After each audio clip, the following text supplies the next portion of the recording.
하느니라. 아멘. 할렐루야. 자, 주의 조림과 재림 때에 나타날 양상 한번 고백합시다. 주의 초림과 재림에 나타날 유사한 양상. 예수님이 이미 이제 말라기 선지자 그 시기에 예수님은 아직 초림도 안 하셨잖아요. 초림도 안 하셨기 때문에 예수님의 초림과 예수님의 재림에 대한 그런 이야기가 오늘 함께 읽은 그 내용 속에는 혼재해서 복합적으로 나타나 있는 것을 보게 됩니다. 여러분, 우리가 등산을 하든 뭐 하든 멀리서 산을 바라보다 보면 가장 높은 산이 눈에 들어오게 되죠. 그런데 막상 그 높은 산을 향하여 가다 보면 그 높은 산 앞에 낮은 산들이 여러 개가 있어서 막상 그 높은 산을 찾아가기까지는 많은 시간이 걸리는 것을 보게 되죠. 이처럼 가장 높은 산이 예수님의 재림이라 한다 그러면 그 예수님의 재림이 눈에 보여지는 것 같지만 실상 그 앞에는 낮은 산들이 있다. 그 낮은 산 가운데 또 높은 봉우리를 우리는 예수님의 초림이라고 말할 수가 있죠.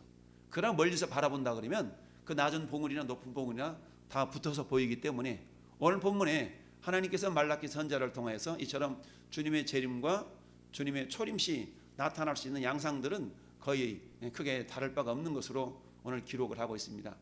특별히 우리 말라기 시대에 대한 그런 시대적인 배경을 여러분에게 말씀드렸는데 다시 우리가 복습하는 의미에서 말씀을 드리면 이 시기는 주전 약 430년경의 시기이죠. 이때는 하나님께서 이미 스룹바벨을 통하여서 성전이 중건이 된 다음에 100여 년이 흐른 그런 시기였어요. 자, 스룹바벨을 통해서 하나님께서 16년 동안 멈춰졌던 그 성전을 다시 재건을 하기 위해서 하나님은 학개와 스가랴 선지자를 보냈다고 그랬어요.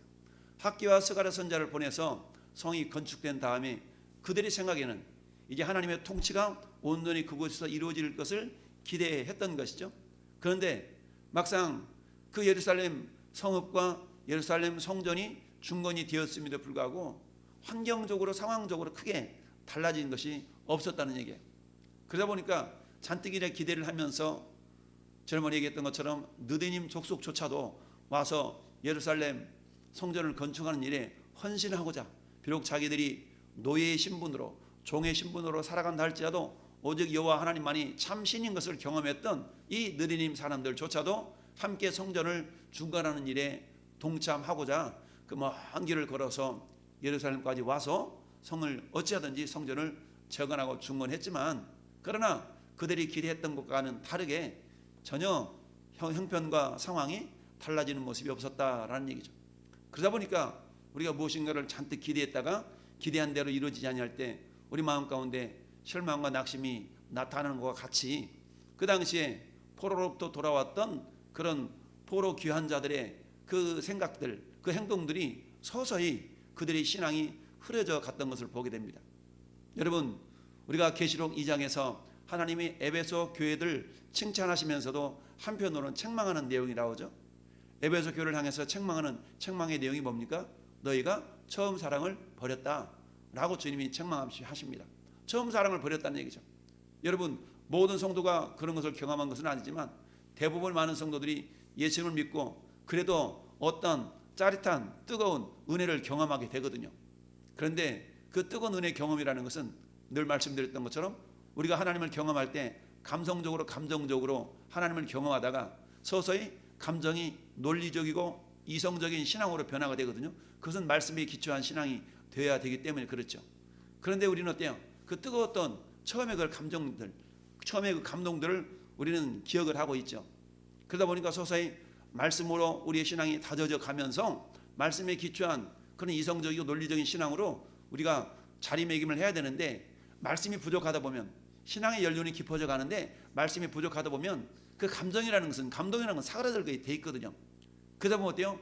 말씀이 지속적으로 공급되어져서 신앙의 기초가 다져지지 않는다 그러면 사람들은 자꾸 옛날을 생각하면서 옛날이요, 옛날을 기억하면서 그때는 그랬는데 지금은 그렇지 않아? 라고 하면서 신앙의 열정과 믿음의 수준이 정체되거나 오히려 퇴보되어지는 그런 양상을 보이게 됩니다. 말라기 선지자가 사역했던 그 시대도 마찬가지였어요. 가뜩이나 기대를 품고 그들이 성전을 재건하고 하나님의 어떠한 커다란 역사를 기대했는데 그러나 그들에게 다가오는 현실이 그렇지 않다 보니까 서서히 믿음이 흔들리기 시작했고 이제는 어느 틈에인지 경건의 모양은 남아있는데 경건의 능력은 전혀 나타나지 않는 껍질만 남아있는 어찌 보면 쭉정이와 같은 신앙으로 전락하고 말았다는 얘기입니다. 이 모습을 안타깝게 여겼던 하나님은 이제 저 포로기에 있었던 느헤미야 이제 총독으로 느헤미야를 보내셔서 다시 한번 종교개혁을 일으키려고 할 때에 하나님께서는 선지자로 말라기 선지자를 세워서 그 느헤미야의 사역을 협력하고 세워나가는 것을 보게 됩니다. 그러면서 하나님께서 하시는 결론적인 말씀이 뭡니까? 반드시 내가 너희들을 회복할 것이다. 오늘 마지막 6번째 6절에 읽어봤던 것처럼 다시 6절 같이 읽어볼까요? 나 여호와는 변하지 아니하나니 그러므로 야곱의 자손들아 너희가 소멸되지 아니하느니라. 아멘.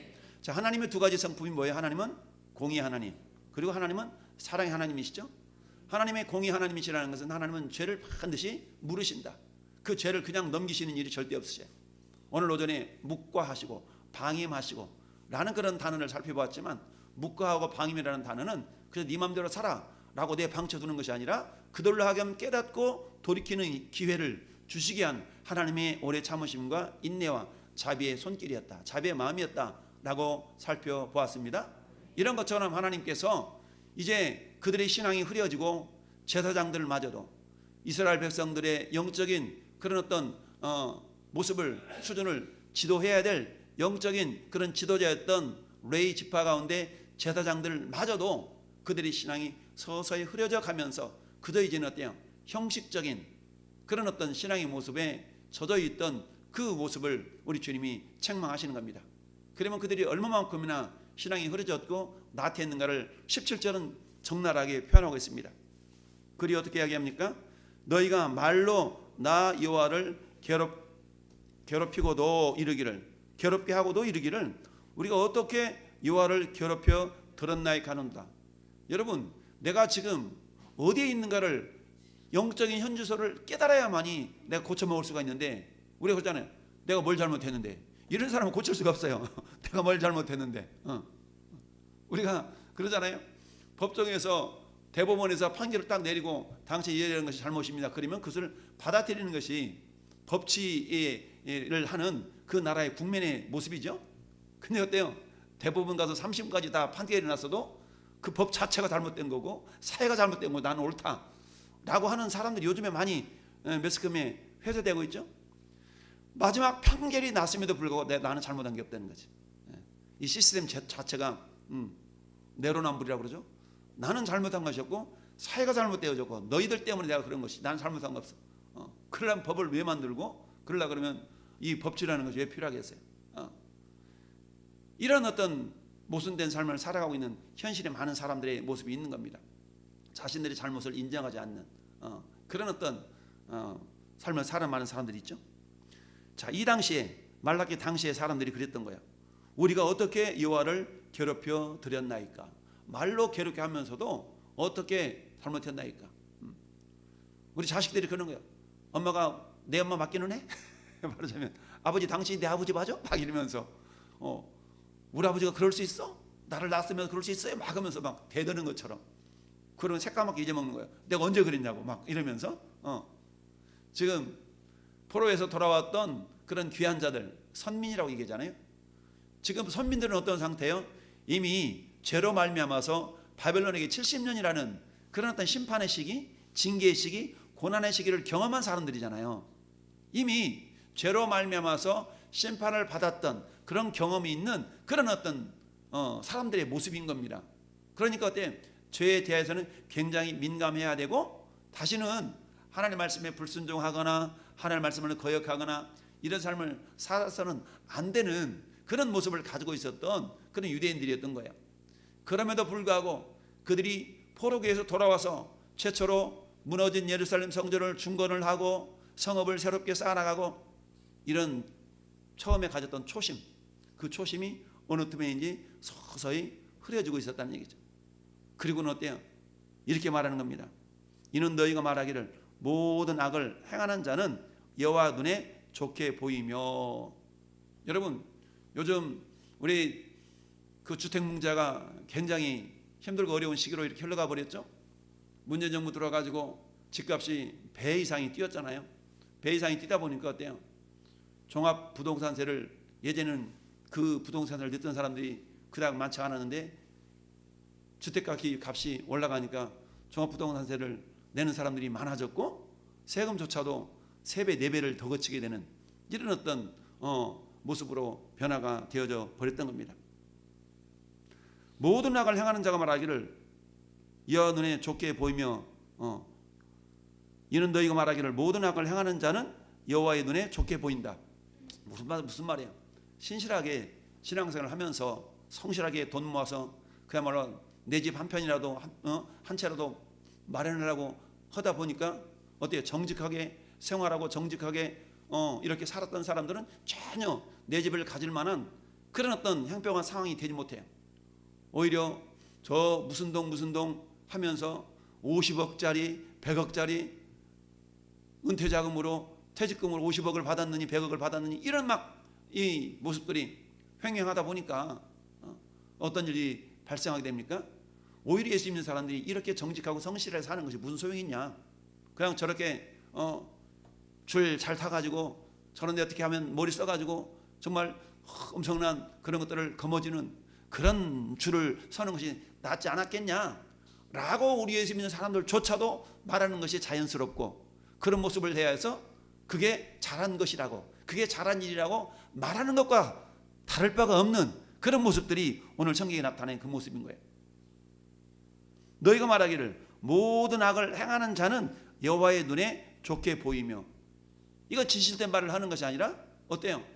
저렇게 지금 저들은 뭐예요? 하나님 믿지도 않고 나름대로 살아가는데 야 50억이래 야 1억은 돈도 아닌가 봐 저들에게는 100억이래 이를테면 이런 어떤 사회적인 분위기 속에서 우리 예수 믿는 사람들조차도 그런 모습들이 부러워 보이고 그게 잘하는 것처럼 여겨지는 말투로 우리가 말하고 있는 그것을 하나님 굉장히 안 기뻐하신다는 얘기인데 그런데 이 말라기 시대에 그 제사장들 그 미림의 사람들이 그런 고백을 했다는 거예요. 그 소리를 듣는 하나님 마음이 굉장히 안 좋으셨다는 얘기인데 그게 뭐예요? 그게 나를 괴롭게 하는 거예요. 하나님 괴롭게 하는 언투라는 얘기입니다. 오늘날 우리가 불신앙의 말을 내뱉는 것은 하나님 굉장히 하나님을 마음 아프게 하는 그런 언행이라는 거예요. 그래서 우리는 어때? 내가 무슨 말을 하고 있는가를 늘 조심해야 된다는 얘기죠. 늘 조심해야 된다는 얘기죠.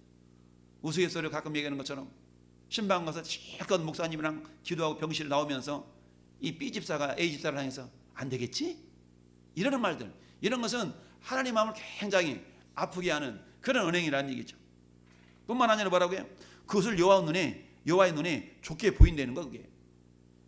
이 시대에 불의를 행하며 온갖 가지 편법을 사용해서 뭔가 세상적으로 무엇인가를 거머쥐고 있는 그 사람들의 모습을 바라보면서 저들 잘했다 라고 믿는 사람들이 있을 속에서 그런 말들이 나오고 있는 그 모습을 바라보시는 하나님의 마음은 굉장히 안 좋다 이거죠. 또한 뭐라고 말합니까?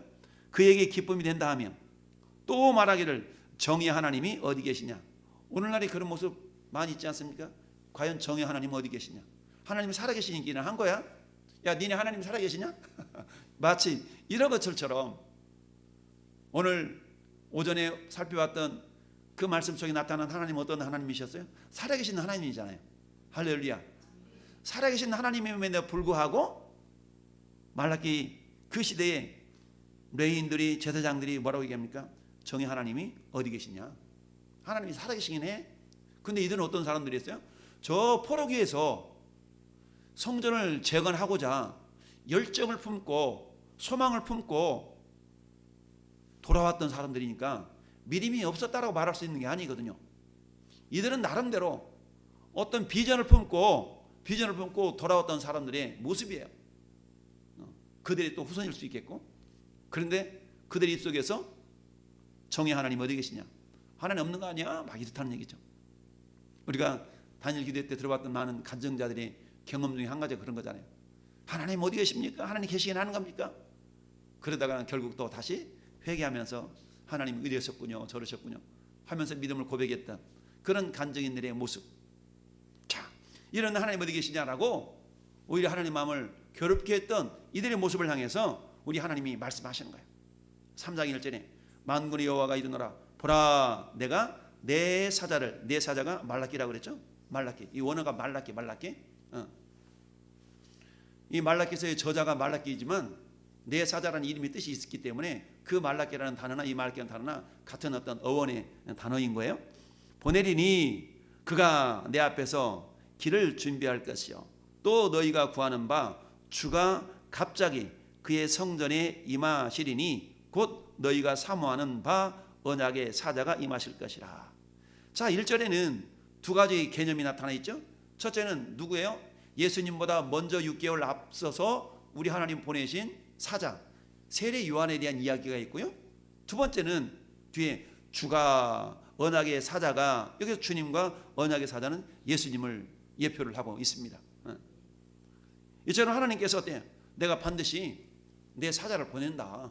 내 사자를 보낸다. 할렐루야. 그리고 주가 갑자기 그의 성전에 임하시리니 곧 너희가 사모하는 바 언약의 사자가 임하실 것이라. 그들은 그런 사자를 지금 사모하고 있는데 자기들의 기대의 수준에 미치지 못하니까 오히려 그것이 하나님을 배반하고 하나님을 원망하고 하나님을 미워하는 그런 어투로 변해버린 거예요. 그럼에도 불구하고 하나님께서 내가 보라, 내가 내 사자를 보내리니 그가 내 앞에서 길을 준비할 것이야. 할렐루야. 세례 요한이 한 일이 뭡니까? 예수 그리스도를 앞서서 미리 예고했던 그런 자가 세례 요한 아닙니까? 또 너희가 구하는 바 주가 갑자기 그의 성전에 임하시리니. 갑자기 임하니까 백성들이 그 주님의 오심을 미처 준비하지를 못하죠. 주님이 오셨음에도 불구하고 예수님 당시에 예수님을 메시아로 인정하지 않았잖아요. 제사장들마저도, 선지자들이라고 하는 그 사람들마저도 예수님을 메시아로 알아보지 못한 그런 어떤 안타까운 모습이 임하게 됐죠. 그 모습을 여기서는 갑자기 그의 성전에 임하시리니 라고 말씀하고 있습니다. 언약의 사자가 임하실 것이라. 언약의 사자. 여러분, 우리가 언약이라는 관점에서 본다 그러면 이 언약은 저 창세기로부터 계시록까지 언약의 주제가 계속 이렇게 연결되어 올 수 있다고 그랬죠. 에덴 동산에서 최초로 맺었던 아담 언약, 그것은 뭡니까? 너가 선악을 알게 하는 열매를 먹지 말고 생명나무 열매만 먹어. 그러면 이곳에서 나와 함께 영생할 거야. 이게 언약이거든요. 할렐루야. 그런데 그 언약을 방해하는 적이 있으니 사단이 그 언약을 방해하게 되었죠. 그 언약을 하나님은 계속 이어가시게 해서 노아를 통하여 방주 안에 들어가는 자는 구원을 받는다라는 그런 노아 언약을 맺으셨고, 노아 후손이었던 또 아브라함을 통하여서 내가 너로 말미암아서 모든 민족의 조상이 되게 하겠다라는 그 언약을 계속 맺어 가시는 거죠. 언약의 주제는 하나님의 나라거든요. 언약의 주제는 하나님 나라예요. 하나님 나라는 하나님이 통치하시고 우리는 그의 백성이 되는 겁니다. 그래서 나는 너희 하나님이 되고 너는 내 백성이 되리라. 할렐루야. 이런 말씀들을 계속해 나가시는 것을 보게 됩니다. 그게 언약의 주체이시죠. 자, 언약의 사자가 임하실 것이라. 그가 임하는 날에 누가 능히 당하며 그가 나타나는 때에 누가 능히 서리요. 감당하지 못한다. 이런 의미가 담겨져 있죠. 그는 금을 연단하는 불과 표백하는 자의 잿물과 같을 것이라. 아멘. 할렐루야. 여러분, 금을 연단하는 불, 우리 주님은 내 말이 불 같지 아니하냐, 내 말이 바위를 부서뜨리는 방망이 같지 아니하냐 라고 말씀하고 계시죠. 불의 기능은 어때요? 불은 불순물을 제거하는 기능이 있지 않습니까? 이처럼 우리 예수님이 오셔서 뭘 해요? 죄 문제를 해결하신 일을 하시잖아요. 죄 문제를 해결하신 일을 합니다. 그리고 어때요? 끝까지 그 죄를 해결하지 아니할 때 어때요? 심판의 역사가 나타나게 되죠. 그래서 예수님은 초림으로 오실 때는 어때요? 예수님은 구원자로 오신다. 물론 그 구원의 개념 속에는 심판이 내포가 되어 있어요. 왜? 그 구원에 예수 그리스도를 영접하지 않는 자들에게는 심판이 이미 임한 것과 똑같거든요. 마치 요한복음 3장 16절에 하나님의 세상을 이처럼 사랑하사 독생자를 주셨으니 이는 그를 믿는 자마다 멸망하지 않고 영생을 얻게 하려 하심이라. 그런데 예수님을 영접하지 아니하는 자에게는 이미 심판이 그들에게 머물렀느니라 라고 요한복음 3장 17절 18절은 말씀을 하고 있습니다. 자, 그래서 요한복음 3장 18절 이렇게 말씀해요.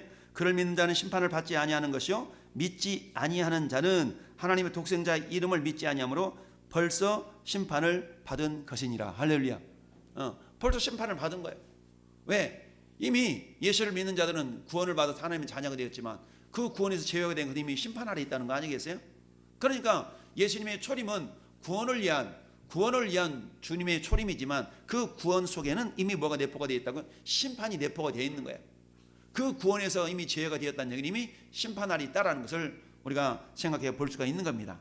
그래서 금을 연단하는 자의 불과 같아서, 이 불 때문에 금은 더욱더 정결하게 되어지지만 그 금 속에 금과 함께 붙어 있었던 불순물들은 어때요? 그 불로 말미암아 다 떨어져 나가는 거 아니겠어요? 그 불순물들 입장에서 본다 그러면 심판이 되는 거고, 순수한 금의 입장에서 본다 그러면 구원을 받는 거겠죠. 이처럼 예수님이 불로 금을 연단하는 불과 같다. 예수님이 임하심은 불과 같다는 얘기입니다. 할렐루야. 그래서 저나 여러분은 어때요? 그 주님의 불같은 말씀 때문에 우리 속에 있는 모든 죄의 모습들이 다 예수님의 보혈로 씻김을 당하고 우리는 구원을 받은 거 아니겠어요? 그래서 어때요? 너희가 소멸되지 아니하리라. 할렐루야. 무슨 말입니까? 소멸되지 않는다는 속에는 소멸되는 부류가 있을 수 있다는 얘기예요. 그런데 너희가 소멸되지 않는다는 얘기는 그 주님의 보혈의 말씀을 받아들이는 자들에게는 금과 같은 믿음의 사람이 되겠죠. 마치 우리가 욥기서 23장 10절에 보면은 정금같이 그가 나를 연단한 후에는 정금같이 나오리라 라는 말씀이 있지 않습니까? 그런 것처럼 이 불로 연단한 금의 입장에서 본다 그러면 불로 연단할 때 고통이 있겠죠. 그 불순물이 제거되는 과정 속에서 금이 고통을 느낀다 그러면 얼마나 고통스럽겠어요? 그러나 그는 생명이 없는 존재이기 때문에 고통을 느낄 수는 없지만 더욱더 정결해져서 순수한 금 99.999%의 순금이 만들어져 나오기까지는 수많은 재련의 과정을 통하여서 불순물이 제거될 때에 순금이 되는 것처럼, 저나 여러분들이 신앙도 마찬가지죠. 우리 속에 있는 불순물들이 제거되는 과정 속에서는 마치 금이 불순물을 제거하기 위해서는 불로 연단해야만이 순수한 금이 나오는 것과 같이, 저나 여러분들은 어때요? 말씀의 불로, 할렐루야. 때로는 우리 하나님이 환경과 상황과 여러 가지 시련을 통하여서 우리 속에 있는 영적인 불순물들을 다 골라내는 그런 모습들을 하나님이 이루어 가시는 것을 우리는 알 수가 있습니다. 또한 어때요?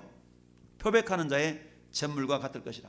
자, 어릴 때 우리는 삼배로 옷을 만들어 입었잖아요. 삼배 또는 그 무명 솜에서 이렇게 그 목화에서 실을 뽑아가지고 옷을 만들어 입던, 저는 그 상황이 지금도 눈에 선해요. 저희 어머니가 배틀을 짜면서 할머니 무릎에다가 삼배 이어가던 침 발라가지고 이어가던 한삼 이게 실을 이렇게 잡는다 그러, 실을 잡는다라고 얘기하죠. 이렇게 무릎에다가 실을 이 배 꼬아서 연결시키면 보면 나중에 무릎이 팍 달아가지고 맨들맨들해. 이런 할머니 무릎팍을 베고 잠을 자고 했던 그런 어떤 어릴 적 경험이 지금도 눈에 생생한데, 그렇게 해서 어때요? 배틀을 가지고 삼배를 짜지 않습니까? 삼배를 다 짜면 그 삼배 색깔이 누렇다고. 그럼 이 누런 삼배를 어떻게 하얗게 만드는 데 필요한 것이 잿물이요. 양잿물이라고 표현하잖아요. 이 잿물, 이 잿물을 만든다고. 그렇게 해서 이 잿물에다가 삼배를 푹 담가놓으면 이 삼배가 깨끗해지며 누런 것이 다 빠져나가지고 한번 탈색이 되어지고 깨끗하게 된 것이죠. 그런 것처럼 표백하는 자의 잿물과 같을 것이다. 누가? 주님이 나타나셔서, 할렐루야. 주님이 오셔서, 여러분 주님의 초림 때에는 구원을 주로 목적으로 오셨다고 그랬죠. 주님의 초림 때는 죄의 문제를 해결하시고 영접하는 자 곧 그 이름을 믿는 자들에게는 하나님의 자녀가 되게 하셨다. 할렐루야. 그러면 어때? 예수님이 구원자로 오셨고 우리 모든 죄를 그분의 십자가의 보혈로 해결했다는 것을 받아들일 때 구원이 임하는 거예요. 그런데 이 속에는 이중적인 의미가 있다고 그랬어요. 말라기 시대는 아직 예수님의 초림과 예수님의 재림은 미래의 사건이 미래의 사건. 근데 우리가 살고 있는 지금 이 시대는 어때요? 예수님의 초림은 이미 과거의 사건이죠. 과거의 사건임에도 불구하고 여전히 어때요? 이 모습은 예수님의 재림하실 때 나타나는 영적인 양상과 같다고 했기 때문에, 그러면 예수님은 이제 나팔절날 재림하실 터인데, 나팔절 즈음에 주님이 재림하시면 그게 뭐예요? 7월 12일이 대속죄일이 되겠죠. 대속죄절에는 어때요? 당신의 거룩한 신부들을 골라내는, 정결한 신부들을 골라내는 그런 모습이 있게 된 거죠. 그게 뭐예요? 그게 불로 연단하고 표백하는 자의 잿물과 같은 그런 모습 속에서 당신의 거룩한 신부들을 골라내는 일이 이때에 있게 되는 겁니다. 그러니까 말라기 선지자 시대 때는 예수님의 초림도 미래의 사건이요, 예수님의 재림도 미래의 사건이었다면 동일하게 두 가지 양상이 초림과 재림 시에 나타나겠지만, 이미 우리는 예수님의 초림을 이미 과거로 경험한 세대이기 때문에 우리에게는 이제 예수님의 재림만 남아있는 겁니다. 그렇다면 예수님의 재림 때도 마찬가지예요. 예수님의 재림 때 당신의 거룩한 신부가 되기 위해서는 반드시 거쳐야 될 과정이 있는데, 그게 뭐예요? 예수님의 보혈로 우리를 금처럼, 순금처럼 정결하게 하는 그런 연단의 과정이 반드시 필요하다라는 얘기입니다. 할렐루야. 네. 그래서 야고보 사도를 통해서 야고보서 1장 3절에 너희에게 시련이 임하거든 그들 기쁘게 여기라. 이런 너희를 온전하고 부족하여 조금도 부족함이 없게 하라 함이라. 할렐루야. 너희 믿음의 시련이 인내를 만들어낸 줄 알미라. 할렐루야. 그 시련을 통하여서, 시련을 통한 인내를 다 가지고 있으면 하나님 우리로 하여금 부족함이 없도록 우리를 이끌어 가신다라는 얘기입니다. 할렐루야. 그러면서 그가, 예수님이 이 땅에 오셔서 은을 연단하여 깨끗하게 하는 자같이 앉아서 네 자손을 깨끗하게 하되. 자, 앉아서 깨끗하게 한다는 얘기는 뭐예요? 이제 자리를 본격적으로 잡고 주님 행하신 일들이 본격적으로 이루어진다는 그런 의미가 있는 겁니다. 레위 자손을 깨끗하게 하되. 이 당시에 제사장들이 레위 자손이잖아요. 제사장들이, 그야말로 백성들이 잘못 가지고 온 그 예물에 대하여서 이건 잘못됐습니다, 이건 잘못됐습니다라고 지적해주고 고쳐줘야 되는데 그럴 마음이 없는 거야. 왜? 자기들이 기대했던 만큼 세상이 이렇게 변하지 않으니까 자기들도 그 믿음을 저버린 거야. 그랬을 때 그래 그냥 됐어, 잘했어 말하자면 이런 모습의 영적인 상태가 되어져 버렸던 거죠. 그런데 하나님이 예수 그리스도를 이 땅에 보내실 때 레위 자손을 깨끗하게 하되. 여기 1차적으로는 이처럼 낙심해 있는, 그야말로 자족하는 마음 속에서 그냥 메시아를 바라보지 않고 자기 마음대로 살아가는 그 시대에 있는 레위인들을 정결하게 하는 것이 뿐만 아니라 2차적으로는 어때요?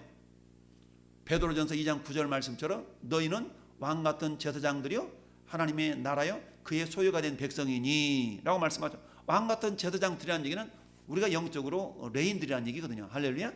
그러니까 주님이 레인을 깨끗하게 하되 라는 얘기는 가깝게는 백성들을 제대로 이끌어가야 될 영적인 지도자들에 대한 이야기지만, 먼 장래일로 본다 그러면 예수님이 베드로 사도를 통해서 말씀하셨던 것처럼 우리는 이미 영적으로 거룩한 제사장들이기 때문에 우리가 레인에 속한다. 그래서 우리를 어떻게 깨끗하게 하되 금, 은같이 그들을 연단하리니 그들이 공의로운 제물을 나 여호와께 바칠 것이라. 할렐루야. 이 공의로운 제물이라는 것은 주와 복음을 위해서 드리는 모든 것들이 포함되어 있는 겁니다.